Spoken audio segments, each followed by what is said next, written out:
is Rekha, working as assistant professor, GFGC Madhigiri. Today I will talk about steps in planning process. Introduction of planning process. Planning process involves the setting up of business objectives and allocation of resources for achieving them.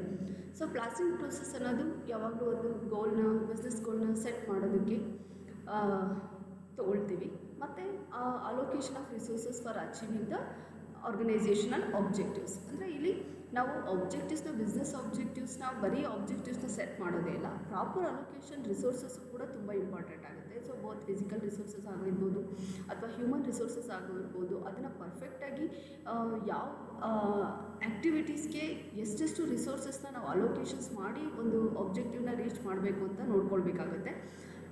Planning determines the future course of action for utilizing various resources in the best possible way.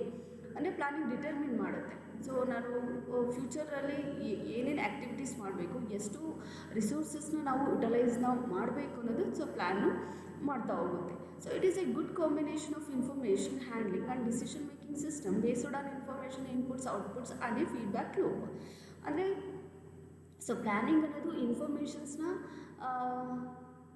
Handling ಮಾಡಿಕೊಂಡು ಒಂದು decision making ಸಿಸ್ಟಮ್ನ ಬೇಸಾಗಿ ಇಟ್ಕೊಳ್ಳುತ್ತೆ. ಯಾವುದನ್ನು decision making system base ಇಟ್ಕೊಳ್ಳುತ್ತೆ ಅಂದರೆ so ಇನ್ಫಾರ್ಮೇಷನ್ಸ್ನ ನಾವು ಏನು information inputs ಬಂದಿದೆ, output ಏನಾಗಿದೆ ಮತ್ತು ಫೀಡ್ಬ್ಯಾಕ್ ಲೂಪ್ಸ್ ಏನೇನಿದೆ, ಸೊ ಅದನ್ನು ನೋಡಿಕೊಂಡು ನಾವು ಸೊ ಒಂದು ಡಿಸಿಷನ್ ಮೇಕಿಂಗ್ನ ಅಡಾಪ್ಟ್ ಮಾಡಿಕೊಂಡು so planning ಪ್ರೊಸೆಸ್ನ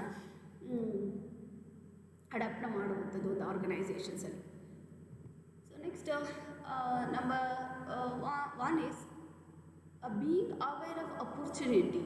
so being aware of opportunity ಅಂತಂದಾಗ ಒಂದು ಅವೇರ್ನೆಸ್ ಇರಬೇಕಾಗತ್ತೆ. ಅಂದರೆ ಒಂದು ಇಂಟರ್ನಲ್ ಮತ್ತು ಎಕ್ಸ್ಟರ್ನಲ್ ಎನ್ವಿರಾನ್ಮೆಂಟಲ್ಲಿ ನಮಗೆ ಅವೇರ್ನೆಸ್ ಇರಬೇಕಾಗಿರುತ್ತೆ. ಅವೇರ್ನೆಸ್ ಮೀನ್ಸ್ ನಾವು ತಿಳ್ಕೊಳ್ಬೇಕಾಗುತ್ತೆ. ಸೊ ಏನು ಆರ್ಗನೈಸೇಷನ್ಸ್ ಲೂಪ್ ಹೋಲ್ಸ್ ಏನಿದೆ ವಿತಿನ್ ದ ಆರ್ಗನೈಸೇಷನ್ಸಲ್ಲಿ, ಸೊ ವಿತಿನ್ ದ ಆರ್ಗನೈಸೇಷನಲ್ಲಿ ಸೊ ಈಸಿಲಿ ಆ ಲೂಪ್ ಹೋಲ್ಸ್ನ ಐಡೆಂಟಿಫೈನ ಮಾಡ್ಕೊಳ್ಬೋದು.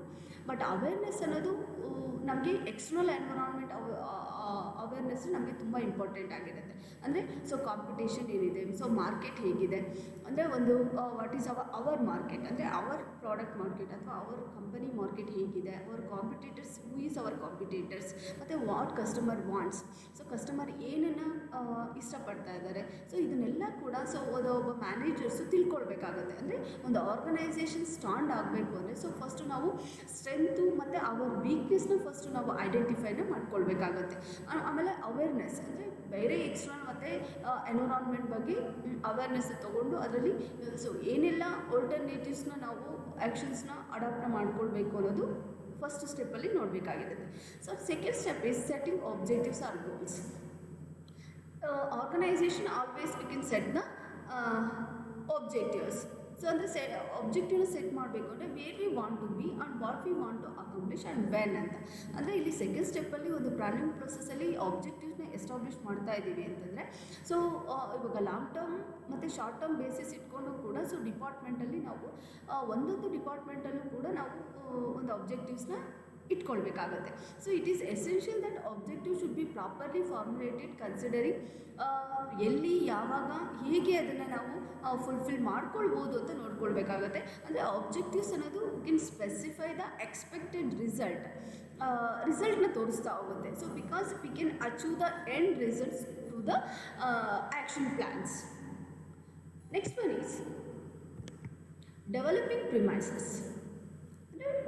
ಪ್ಲಾನಿಂಗ್ ಪ್ರಿಮೈಸಸ್ನ ಮಾಡ್ಕೊಳ್ಬೇಕಾಗುತ್ತೆ, ಅಂದರೆ ಒಂದು ಅಸಂಪ್ಷನ್ಸ್ನ ಮಾಡ್ಕೊಳ್ಬೇಕಾಗುತ್ತೆ. In the third step so we can develop the assumptions which planning process will be based on the planning premises. ಅಂದರೆ so we mean call it as assumptions ಅಂತ ಹೇಳ್ತೀವಿ. So about the environment, so environment ಬಗ್ಗೆ ನಾವು ಅಸಂಪ್ಷನ್ಸ್ನ ಮಾಡ್ಕೊಳ್ಳುವಂಥದ್ದು. ಅಂದರೆ ಇಲ್ಲಿ it involves the identification of critical environmental factors such as economic, social, political, technological.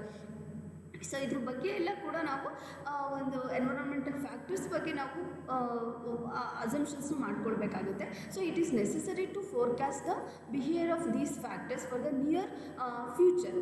So ಅಂದರೆ next ಫ್ಯೂಚರಲ್ಲಿ ನಮಗೆ ಒಂದು ಪ್ಲಾನಿಂಗ್ ಪ್ರಿಮೈಸಸ್ ಹಾಕ್ಕೊಳ್ಬೇಕು ಅಂದರೆ ಈ ಫ್ಯಾಕ್ಟರ್ಸ್ ಬಗ್ಗೆ ನಾವು ತಿಳ್ಕೊಳ್ಬೇಕಾಗುತ್ತೆ. ಅಂದರೆ ಇಲ್ಲಿ ಫೋರ್ಕಾಸ್ಟ್ ಅಂತಂದಾಗ ಇವಾಗ ಎಕ್ಸ್ಪೆಕ್ಟೇಷನ್ಸ್, ಒಂದು ಪ್ರಾಡಕ್ಟ್ಗೆ ಡಿಮ್ಯಾಂಡ್ ಎಷ್ಟು ಎಕ್ಸ್ಪೆಕ್ಟ್ ಮಾಡ್ತಾ ಇದ್ದೀವಿ, ಎಷ್ಟು ಎಕ್ಸ್ಪೆಕ್ಟೇಷನ್ಸ್ ಇರುತ್ತೆ. ಆಮೇಲೆ ಒಂದು ಆರ್ಗನೈಸೇಷನ್ಸಲ್ಲಿ ಕಸ್ಟಮರ್ ಪ್ಯಾಟ್ರನ್ಸು ಅಥವಾ ಕಸ್ಟಮರ್ ಪ್ರಿಫರೆನ್ಸ್ ಏನೇನಿದೆ, ಒಂದು ಟೆಕ್ನಾಲಜಿಕಲ್ ಚೇಂಜಸ್ ಒಂದು ಪ್ರೊಡಕ್ಷನ್ ಪ್ರೊಸೆಸಲ್ಲಿ ಹೇಗೆ ಇಂಪ್ಯಾಕ್ಟ್ ಆಗುತ್ತೆ, ಆಮೇಲೆ sources of supply of funds ಎಲ್ಲಿಂದ ಸೋರ್ಸಸ್ ತೊಗೊಳ್ಬೇಕಾಗುತ್ತೆ, ಮತ್ತು ಇಂಟರ್ನ್ಯಾಷನಲ್ ಬಿಸ್ನೆಸ್ ಎನ್ವಿರಾನ್ಮೆಂಟ್ ಹೇಗೆ ಇಂಪ್ಯಾಕ್ಟ್ ಆಗುತ್ತೆ. ಸೊ ಇದನ್ನೆಲ್ಲ ಕೂಡ ನಾವು ಫಸ್ಟು ಒಂದು ಅಸ್ಯೂಮ್ನ ಮಾಡ್ಕೊಳ್ಬೇಕಾಗುತ್ತೆ. But it is very difficult to predict precisely. ನಾವು ಅಂದರೆ ಒಂದು ಪ್ರಿಮೈಸಸ್ ಮಾಡ್ತಿದ್ದೀವಿ ಅಂತಂದಾಗ ಇದು ತುಂಬ ಡಿಫಿಕಲ್ಟ್ ಆಗಿರುತ್ತೆ. ನಾವು ಫೋರ್ಕಾಸ್ಟ್ನ ಅಷ್ಟು ಈಸಿಯಾಗಿ ಮಾಡೋಕ್ಕಾಗಲ್ಲ. ಯಾಕೆಂದರೆ ಒಂದು ಚೇಂಜಿಂಗ್ ಎನ್ವಿರಾನ್ಮೆಂಟಲ್ ಫ್ಯಾಕ್ಟರ್ಸ್ ಅಂತಂದಾಗ ಸೊ ಒಂದು ಅಕ್ಯುರೇಟಾಗಿ ಫೋರ್ಕಾಸ್ಟ್ನ ನಾವು ಫ್ಯೂಚರಲ್ಲಿ ಮಾಡೋಕ್ಕಾಗಲ್ಲ. ಬಟ್ ಇಟ್ ಈಸ್ ಲಿಟ್ಲ್ ಬಿಟ್ಟಲ್ಲಿ ನಾವು ಒಂದು ಲಿಮಿಟೆಡಾಗಿ ಸೊ ಏನು ಬಿಸ್ನೆಸ್ಗೆ ಇಂಪ್ಯಾಕ್ಟ್ ಆಗುತ್ತೆ, ಸೊ ಯಾವ್ಯಾವ ಪಾಯಿಂಟ್ಸ್ ನಮಗೆ ಇಂಪ್ಯಾಕ್ಟ್ ಆಗುತ್ತೆ, ಸೊ ಅದ್ರ ಮೇಲೆ ನಾವು ಒಂದು ಪ್ಲ್ಯಾನಿಂಗ್ನ ಅಸಂಪ್ಷನ್ಸ್ನ ಮಾಡ್ಕೊಳ್ಬೇಕಾಗುತ್ತೆ. Next one is identify alternative courses. What are the most promising alternative and accomplishing our objectives. ಅಂದರೆ ಇಲ್ಲಿ ಐಡೆಂಟಿಫೈ ಮಾಡುತ್ತೆ ಆಲ್ಟರ್ನೇಟಿವ್ ಕೋರ್ಸಸ್ನ. ಅಂದರೆ ಇಲ್ಲಿ ಆಲ್ಟರ್ನೇಟಿವ್ ಕೋರ್ಸಸ್ ಅಂತಂದಾಗ number of alternative courses there we have to consider. ಅಂದರೆ ಇಂಟರ್ನಲ್ ಮತ್ತು ಎಕ್ಸ್ಟರ್ನಲ್ನ ನಾವು ಕನ್ಸಿಡರ್ ಮಾಡಿ ಸೊ ಏನು ಪ್ಲಾನ್ಸ್ನ ನಾವು ಆಪ್ರೇಟ್ ಮಾಡ್ಕೊಳ್ಬೇಕು. So what are the most alternatives are there we can accomplish our objectives.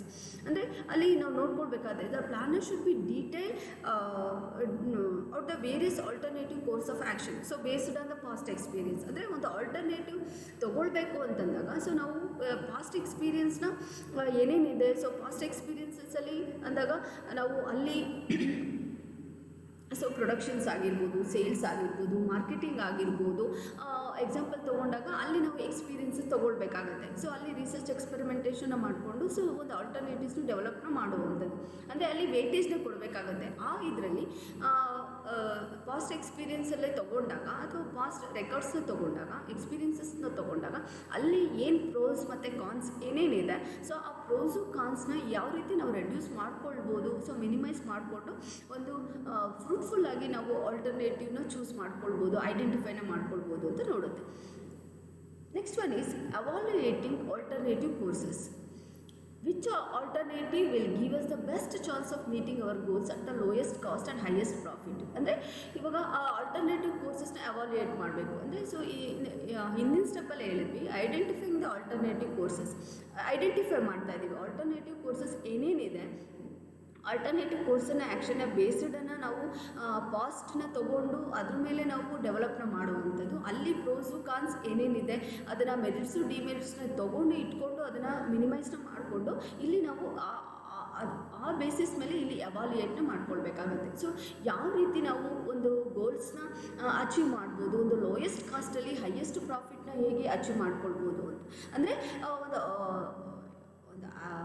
Usually ನಾವು ಆರ್ಗನೈಸೇಷನ್ಸಲ್ಲಿ ಯಾವುದೇ ಡಿಸಿಷನ್ಸ್ನ ತೊಗೊಂಡ್ರು ಅಥವಾ ಯಾವುದೇ ಆ್ಯಕ್ಷನ್ಸ್ನ ತೊಗೊಂಡು ಫಸ್ಟು ನಾವು ಎವಾಲ್ಯುಯೇಟ್ನ ಮಾಡಬೇಕಾದ್ರೆ we can study the performance of the various actions. ಅದರಲ್ಲಿ ಬೇರೆ ಬೇರೆ ಆ್ಯಕ್ಟಿವಿಟೀಸ್ನ ತೊಗೊಂಡು ಅಲ್ಲಿ ಕಾಸ್ಟು ಮತ್ತು ಬೆನಿಫಿಟ್ಟು ಹೇಗೇಗಿದೆ ಸೊ ಅದನ್ನೆಲ್ಲ ನೋಡಿಕೊಂಡು ನಾವು ಒಂದು ಆಲ್ಟರ್ನೇಟಿವ್ನ ಸೆಲೆಕ್ಟ್ ಮಾಡ್ಕೊಳ್ಬೇಕಾಗುತ್ತೆ.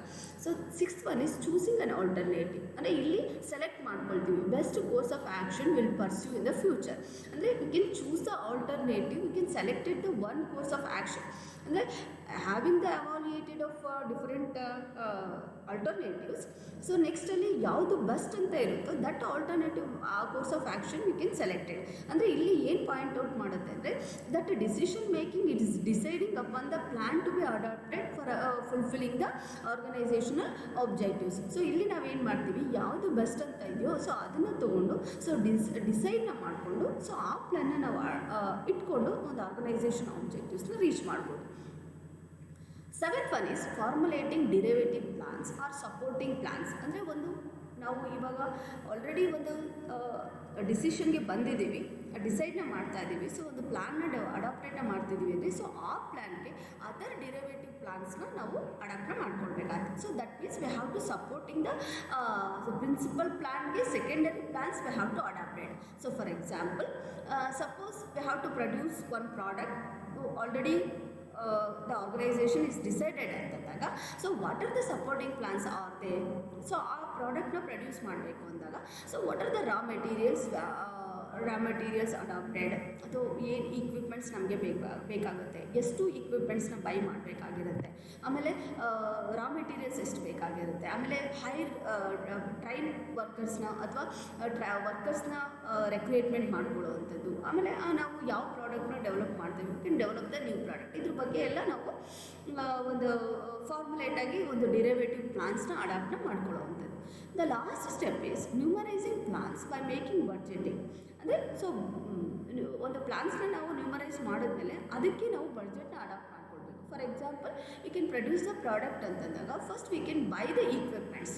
ಸೊ ಆ ಇಕ್ವಿಪ್ಮೆಂಟ್ಸ್ ಬೈ ಮಾಡೋದಕ್ಕೆ ಎಷ್ಟು ಎಕ್ಸ್ಪೆಂಡಿಚರ್ ಆಗಿದೆ, ಸೊ ಕ್ಯಾಪಿಟಲ್ ಇಕ್ವಿಪ್ಮೆಂಟ್ಸ್ ಎಷ್ಟಾಗಿರುತ್ತೆ, ಮೆಟೀರಿಯಲ್ಸ್ನ ಬೈ ಮಾಡಬೇಕಾದ್ರೆ ಅದಕ್ಕೆ ಎಷ್ಟು ಅಮೌಂಟ್ನ ನಾವು ಎಕ್ಸ್ಪೆನ್ಸ್ನ ಮಾಡಬೇಕಾಗುತ್ತೆ.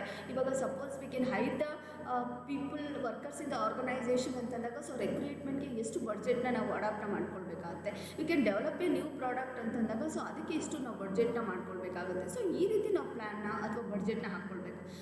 Volume of prices of sales ಆಗಿರ್ಬೋದು, ಆಪರೇಟಿಂಗ್ ಎಕ್ಸ್ಪೆನ್ಸಸ್ ಆಗಿರ್ಬೋದು, ಅಥವಾ capital expenditure for the equipments ಆಗಿರ್ಬೋದು. ಇದ್ರ ಬಗ್ಗೆ ಎಲ್ಲ ಫಸ್ಟು ನಾವು ಒಂದು ಬಡ್ಜೆಟ್ನ ಮಾಡ್ಕೊಳ್ಬೇಕಾಗುತ್ತೆ. So this are all the plans we can adopt it in the planning process. Lastly, I will conclude it that planning process in any organization is essential to the overall success of the company. ಅಂದರೆ ಒಂದು planning process ಅನ್ನೋದು ಆರ್ಗನೈಸೇಷನ್ಸಲ್ಲಿ ಒಂದು ಸಕ್ಸಸ್ನ ಕಾಣುತ್ತೆ. ಯಾಕೆ ಅಂದರೆ so ನಾವು ಒಂದು ಪ್ಲ್ಯಾನ್ನ ಇಟ್ಕೊಂಡು we cannot adopt that plan in the so activities. So ಒಂದು ಪ್ಲ್ಯಾನ್ ಇದ್ದಾಗ ಆ ಪ್ಲ್ಯಾನನ್ನು ಮಾಡ್ಕೊಳ್ಬೇಕಾದ್ರೆ ಆ ಪ್ಲ್ಯಾನಲ್ಲಿ ನಂಬರ್ ಆಫ್ ಪ್ರೋಸೆಸ್ನ ನಾವು ಅಡಾಪ್ಟ್ ಮಾಡಿದ್ರೆ ಮಾತ್ರ ಸೊ ಅದರಲ್ಲಿ ನಮ್ಗೆ ಗೊತ್ತಾಗುತ್ತೆ. ಸೊ ಪ್ರಾಬ್ಲಮ್ನ ಐಡೆಂಟಿಫಿಕೇಷನ್ ಆಗಿರ್ಬೋದು ಅಥವಾ ಒಂದು ರೆಕಗ್ನೈಸ್ನ ಮಾಡ್ಕೊಳ್ತೀವಿ, ಆಮೇಲೆ ಅದಕ್ಕೆ ಬೇಕಾಗಿರುವಂಥ ಆಲ್ಟರ್ನೇಟಿವ್ಸ್ನ ಹುಡುಕೊಳ್ತೀವಿ. ಸೊ ಅದಕ್ಕೆ ಯಾವುದು ಇಮ್ಯಾಜಿನೇಷನ್ ಅಥವಾ ಒಂದು ಪ್ಲ್ಯಾನಿಂಗ್ ಪ್ರಿಮೈಸಸ್ನ ಅಡಾಪ್ಟ್ ಮಾಡಿಕೊಂಡು ಅದರಲ್ಲಿ ಯಾವುದು ಐಡೆಂಟಿಫೈ ದ ಆಲ್ಟರ್ನೇಟಿವ್ ಕೋರ್ಸಸ್ನ ಐಡೆಂಟಿಫೈ ಮಾಡ್ಕೊಂಡು ಹೋಗ್ತೀವಿ. ಆಮೇಲೆ ಅದರಲ್ಲಿ ನಾವು ಎವಾಲ್ಯೂಯೇಟ್ನ ಮಾಡಿಕೊಂಡು ಆ ಪ್ಲ್ಯಾನ್ನ ನಾವು ಸೆಲೆಕ್ಟ್ನ ಮಾಡಿಕೊಂಡು ಒಂದು ಆರ್ಗನೈಸೇಷನಲ್ ಆಬ್ಜೆಕ್ಟಿವ್ಸ್ನ ರೀಚ್ ಮಾಡುವಂಥದ್ದು. In all levels of planning must be there part to incorporate situational analysis, alternative goals and plans evaluation and plan selection, implementation and monitor and control into organization to achieve the desired result. And all levels of planning must do their part of incorporating situation analysis ಅಂತ ಹೇಳ್ತೀವಿ. ಅಂದರೆ ಎಲ್ಲ ಲೆವೆಲಲ್ಲೂ ಕೂಡ ನಾವು ಪ್ಲಾನಿಂಗ್ನ ಅಡಾಪ್ಟ್ನ ಮಾಡ್ಕೊಳ್ಬೇಕಾಗುತ್ತೆ. So ಮತ್ತು ಪ್ಲಾನ್ಸ್ನ ಅವಾಲ್ಯೂಯೇಷನ್ಸ್ನ ಮಾಡಿ ಅದನ್ನು ಸೆಲೆಕ್ಷನ್ಸ್ನ ಮಾಡಿ ಸೊ ನೆಕ್ಸ್ಟ್ ಅದನ್ನು ಇಂಪ್ಲಿಮೆಂಟೇಷನ್ ಮಾಡಿ ಅದನ್ನು ಮಾನಿಟರ್ ಮಾಡಿಕೊಂಡು ಸೊ ನೆಕ್ಸ್ಟಲ್ಲಿ ಅದನ್ನು ಕಂಟ್ರೋಲ್ ಮಾಡಿಕೊಂಡು ಒಂದು ಕಂಟ್ರೋಲಿಂಗ್ ಅಡಾಪ್ಟ್ನ ಮಾಡಿಕೊಂಡು ಒಂದು ಡಿಸೈಡ್ ರಿಸಲ್ಟ್ನ ಅಚೀವ್ನ ಮಾಡುವಂಥದ್ದು. References by Appannaiah and Reddy, D Shivarudrappa, K Ramachandra. Thank you.